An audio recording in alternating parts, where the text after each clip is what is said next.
Bonjour à tous, avec l'aide de Dieu, le cours numéro 251 dans le Ram Sefer HaMitzvot, commandement négatif numéro 247. L'ordre qui nous est interdit d'usurper les dettes qui nous incombent, on doit payer nos dettes, on ne doit pas les retenir. Comme la Torah dit, tu ne vas pas escroquer ton ami, tu ne vas pas voler. Le Rambam nous dit qu'il y a deux sortes de vols. Il y en a un qui s'appelle la gneiva et un qui s'appelle la gzeila. Donc la personne qui fait la gneiva s'appelle un ganav, la personne qui fait la gzeila s'appelle un gazlan. Bien que les deux c'est du vol, mais c'est deux manières différentes de voler. Lorsque quelqu'un y vole par ruse ou bien de manière clandestine, ça s'appelait un ganav, donc une gneiva, donc c'est un vol. La Torah interdit ça en disant lotignovu, vous n'allez pas voler.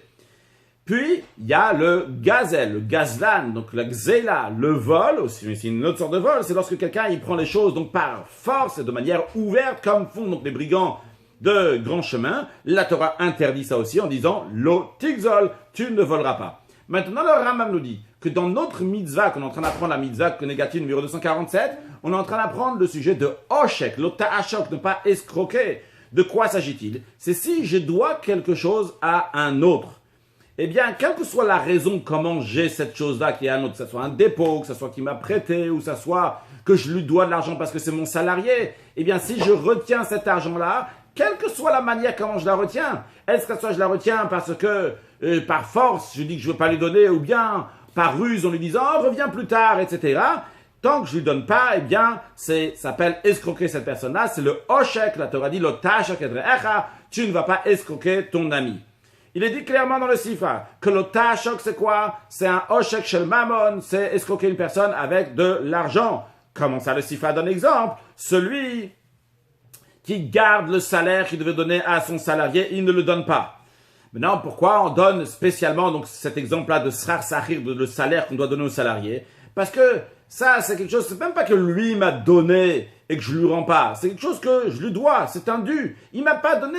Il n'y a pas quelque chose qui m'est venu dans les mains. Mais vu que je dois lui donner son salaire, eh bien, si je le retiens son salaire, je lui donne pas, eh bien, chas v'shalom, la personne transgresse le ta'ashok, le oshek, donc retenir, donc usurper ces dettes qui l'incombent.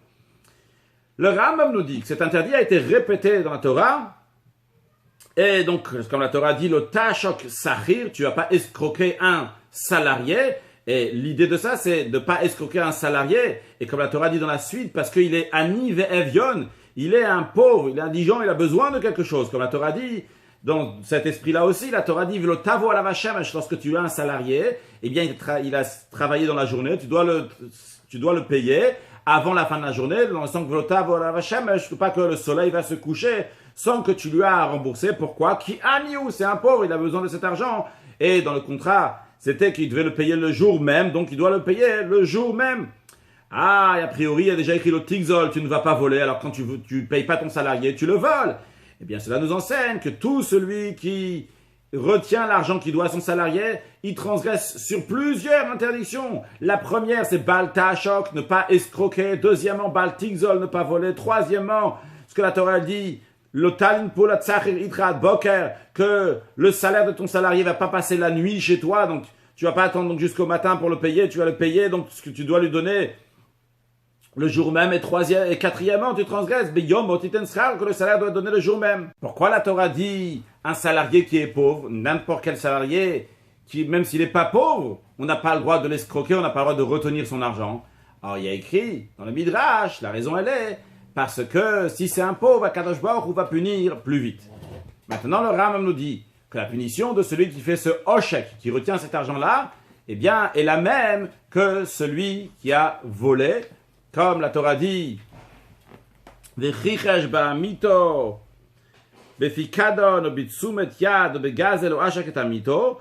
Donc, si quelqu'un, il a menti à son prochain à propos d'un dépôt, d'un emprunt ou d'un vol, ou en lésant son prochain, eh bien, dans le contexte là-bas, c'est qu'il doit restituer le vol, et s'il a juré qu'il n'avait pas cette chose-là, qu'il n'avait pas pris, eh bien, et après il s'avère qu'il avait oui pris, eh bien, il devra rajouter un chomesh, un cinquième, en plus donc de la somme d'argent qu'il devait, et en plus de ça, amener un sacrifice qui est Hacham, qu'Hacham nous amène la venue de Mashiach très prochainement. Une excellente journée.